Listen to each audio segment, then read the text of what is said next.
it's nothing more. It has the hardware, which is the body of that computer, and of course it has the software running on it, which is its soul. Without the soul is irrelevant. So knowledge in this day and age is all about quality and not quantity. The size and the location of a company doesn't matter. You can be in Romania and be the world's fastest growing company in your own field, and anybody in the world that needs something will buy it from you. And that allows you to make a lot of money. So, since there is a famous law in technology, the Moore's law, which talks about the fact that the number of transistors will double every year and so on and so forth. Then, of course, there's Murphy's law. I created my own law with your permission, and Haber's law says that if something can be done in software, it will. And if you look in time, in the beginning, audio was done with big things outside the PC, then it became part of the platform. The PC, the mobile phone can play back MP3 today. It's all done in software.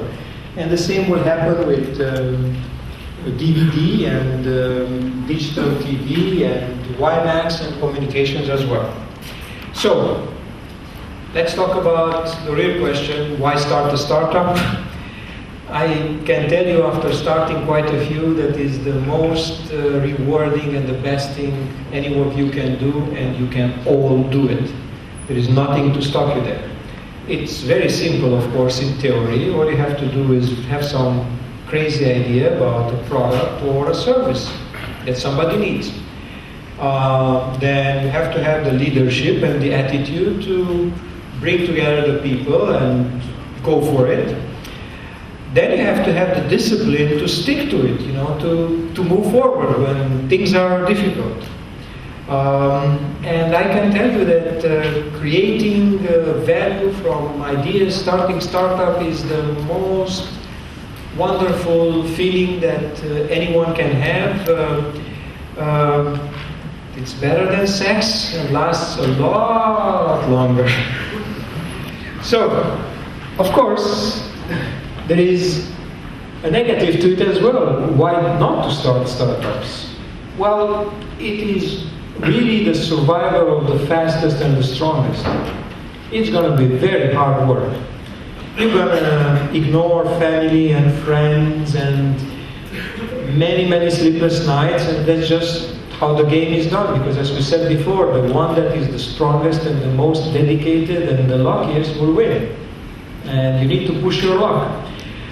About 10% of the companies, not the MSAC portfolio of course, which is much better, but in general, survive the first year. People just run out of money, they give up, they, want to have a life.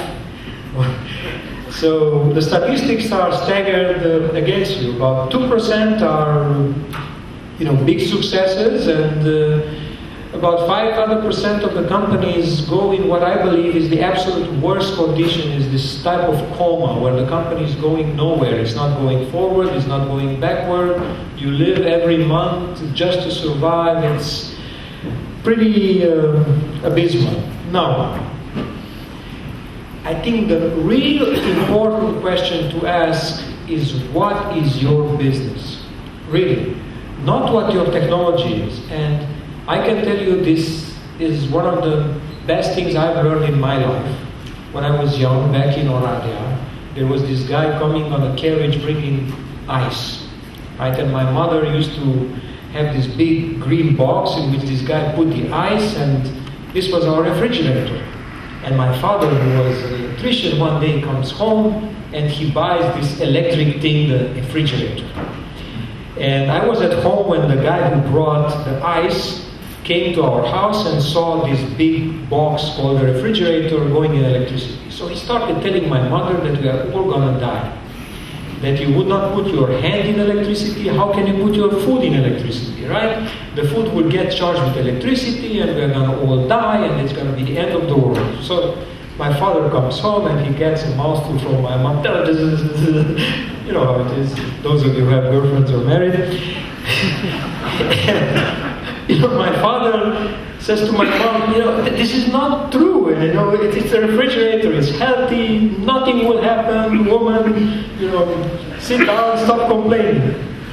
It took me many, many years to understand that the poor guy who was selling us the ice had no idea what his business was.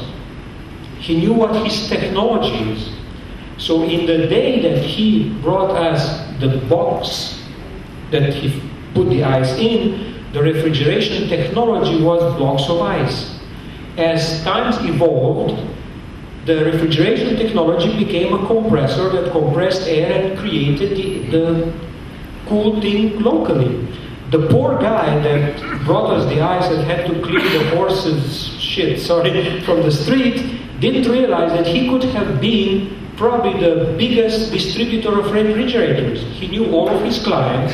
He knew who has money, who has a room to put a refrigerator. He could have taken this new technology to create more value than he ever imagined. He could have been today the biggest store that sells refrigerators, televisions. He could have been Samsung, right? Had he realized really what his business is.